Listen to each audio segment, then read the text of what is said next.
আসসালামু আলাইকুম আরহামাতুল্লাহি ওয়া বারাকাতুহু। আশা করি আল্লাহর অশেষ রহমত ও মেহেরবানিতে আপনারা সকলেই ভালো আছেন।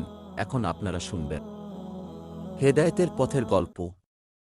এখন শুরু হবে ইসলামিক গল্প। তুমি একটা লক্ষ্মী বউ। একসময় মুরব্বীদের কাছে শোনা যেত বলতেন, সৎ লোকের স্বর্গবাস, অসৎ লোকের নর্গবাস। তো ইহকাল পরকাল এই দুটি জীবনকে মধুময় করে তোলার জন্য প্রয়োজন একজন সহধর্মিণী। যেমন আমাদের জীবনসঙ্গিনী, এই মানুষটি আপনার দুটি জীবনকে দুনিয়া ও আখেরাতের কল্যাণে উৎসাহিত করবে আর তার সুন্দর আচরণে মনকে কল্যাণের দিকে ডাকবে। আসুন আর কথা না বাড়িয়ে মূল গল্পটি শুনে আসি, একজন জীবনসঙ্গিনীর রূপকথা।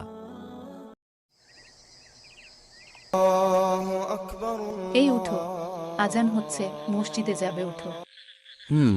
আর একটু ঘুমাই না। হ্যাঁ ঘুমাও, তুমি আরাম করে। আর আমি যাচ্ছি পানি আনতে, তোমার মুখে ঢালবো। আরে আরে, এই দেখো, আমি উঠে গিয়েছি। আলহামদুলিল্লাহ, আল্লাহ পাকের শকর, যিনি সুস্থ স্বাভাবিকভাবে মরণের কাছাকাছি থেকে আবার জীবিত করলেন। আসসালামু আলাইকুম ও রহমাতুল্লাহি ও বারাকাতুহু। ওয়া আলাইকুম আসসালাম। তো ঘুম কেমন হলো? সেই রকম দারুণ ঘুম হয়েছে, একটা স্বপ্নও দেখেছি।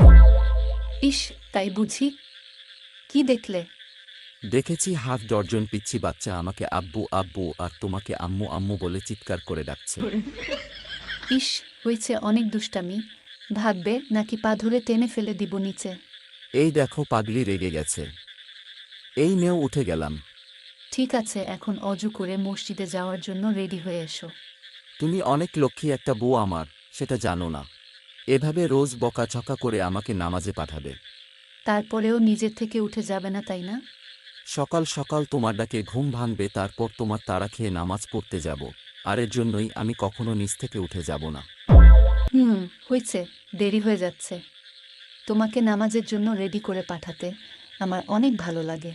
এই জন্য তুমি আমার লক্ষ্মী বউ। দেরি হচ্ছে কিন্তু জলদি যাও, আমি চা রেডি করি। ঠিক আছে, আমি যাচ্ছি। আল্লাহ হাফেজ। ঠিক আছে, যাও, ফি আমানিল্লাহ। মুচকি হাসি দিয়ে নামাজের উদ্দেশ্যে অন্ধকার পথ দিয়ে হেঁটে যায় আর মনে মনে বলে, হে আল্লাহ, কোনোভাবেই আমি তোমার শকর আদায় করে শেষ করতে পারবো না। কিসের বিনিময়ে আমাকে এমন জীবন সঙ্গিনী দিয়েছ আমি তাও জানি না। দরজা আটকিয়ে স্ত্রী জায়নামাজে বসে মোনাজাত শুরু করে আর মোনাজাতে বলতে থাকে, হে আল্লাহ, এই মানুষটার সাথেই যেন জীবনের শেষ পর্যন্ত বেঁচে থাকতে পারি, আর আখেরাতের শুরুটাও যেও হয় এই মানুষটার হাত ধরেই। আমিন। তো বন্ধুরা, গল্পটি কেমন লেগেছে কমেন্ট বক্সে আপনার মতামত জানিয়ে দিন। আর এই রকম সুন্দর সুন্দর গল্পের ভিডিও পেতে আমাদের চ্যানেলটিকে সাবস্ক্রাইব করে বেল আইকনটি প্রেস করে রাখুন।